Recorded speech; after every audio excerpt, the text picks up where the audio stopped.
They came like they always did, in red, in rage, with drums and flags and rifles. The British Empire marched into Lucknow, expecting the end, but they found her instead. Uda Devi. She had no crown, no sword, no speech, only grief and a gun. Her husband was gone. His name was Makka Pasi, and his death dug into her soul. And where her heart had been, something colder grew, a cold that would bury the British. She was born in the dust of Awadh, a village no one remembered, a baby girl clawing into the world that didn't want her. Her mother wrapped her in torn cloth. Her father looked away. Born Dalit, born Pasi, born wrong, they said. But from that forgotten soil rose Uda Devi. One day the redcoats came, with boots like hammers and bayonets gleaming like butchers' smiles. The British came into Awadh like they were walking into a slaughterhouse, and everything brown was meat. They took land, acres swallowed up with your whim and wish. They took money, more than your crown would ever need. They took gods off temple walls and replaced them with contracts and crosses. And all they left behind were widows, ash, and silence. But Uda wasn't made for silence. She watched the redcoats march, watched the village elders bow, watched the men pretend that prayer would protect them. She'd had enough of pretending, enough of waiting, so she walked forth. She crossed rivers, forests, checkpoints, all alone, all until she reached the palace of Awadh, the palace of Begum Hazrat Mahal, the rebel queen with fire in her eyes. Uda didn't want her blessings, she wanted her weapons. And when they finally met, it wasn't a queen and a peasant. It was a mirror. Two flames, same war. Begum Hazrat Mahal asked, "Why are you here?" Uda didn't bow. She just said the only thing that mattered. "Make me a weapon." The Begum didn't hesitate. She saw what Uda was. She gave her a battalion, not of men, but of fury. Dalit women, scorned, bruised, overlooked, and now armed. They called themselves Veeranginis, not just soldiers, but Amazons of Awadh. But things were turning grim across Lucknow. It was early morning, June 30, 1857. The sky above Lucknow burned with summer heat, but the ground at Chinhat, that ground was colder than death. British forces marched like iron machines.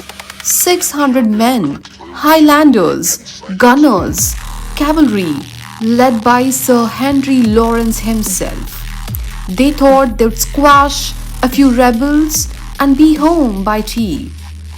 But it wasn't victory that was waiting for them. It was hell.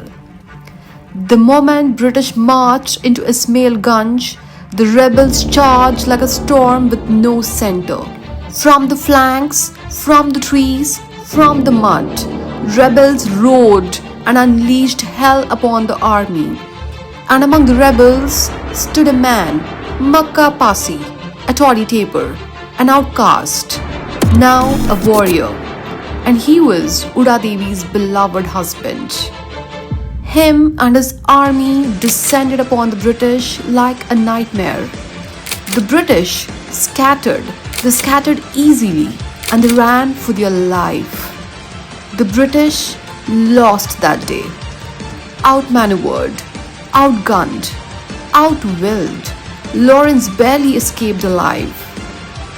But it was only then Makka Pasi noticed it. A blade slid into his ribs, and another one stabbed on his back. Pain gripped him. He knelt down, and he looked toward the horizon, toward Lucknow, where Uda waited. The battle was over. The silence screamed.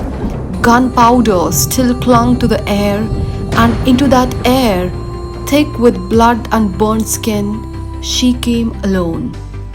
Uda Devi, stepping over redcoats, rebels, limbs, and bones, she walked the dead field of Chinhat looking for him. And then she saw him, face to the sky, chest caved in, fingers wrapped around the rifle. Uda reached out with shaking hands, touched his bloodied chest, still warm, and she held the gun within his grip. She didn't say anything. She didn't even cry. She just stood still for a long, long time. Then she looked ahead. The blood had already made the land muddy and mushy, and in that marshy land, boots of the Red Army turned visible before her eyes, and she gazed ahead to where the boots led. The British didn't know what was waiting. They thought they were chasing the last flickers of a rebellion. They thought they prepared enough for this time. Instead, they walked straight into Uda Devi's trap. She knew they'd come through Sikandar Bagh, knew they'd be cocky, knew they'd think, just some rebels, easy sweep. And the British came in waves, red coats, white faces, black hearts. She positioned the battalion along the walls, set fires behind them to cut off escape, and she herself climbed the highest peepal tree, her perch of vengeance. She wrapped herself in branches, rifle cradled like a child, eyes sharper than the steel barrel.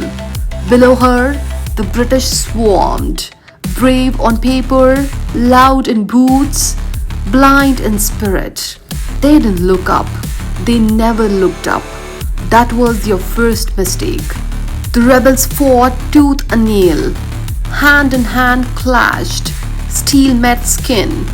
Blood slicked the stone steps. And from above, Uda Devi took a shot.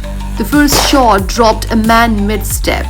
The second tore through a throat before the scream could rise.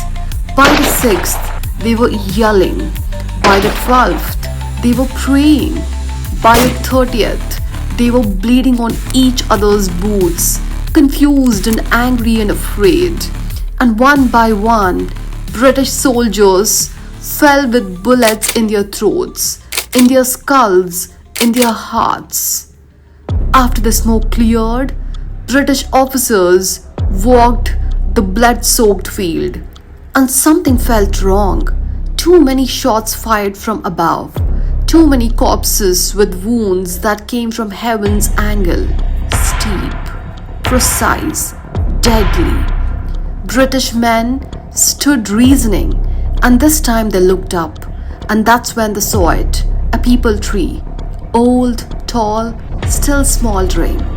An officer pointed. There. The army clocked their guns and pointed right at the tree.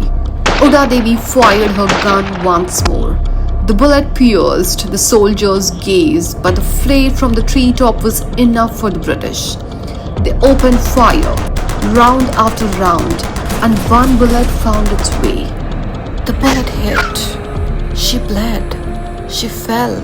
She fell gloriously. But even as she fell, she held the rifle tight, like a promise. Uda Devi's lifeless self crashed to the ground. The earth welcomed her like a daughter long lost, face bruised, hands scorched, but her fingers still on the trigger. The redcoats gathered around her body. They stared like she was a ghost or a god. They wanted to laugh. They wanted to celebrate the kill. But then they looked around. 30 of their brothers were bleeding on the stones from her bullet wounds. 30 kills and a single fall. She had done what their armies feared most. She had made them mortal.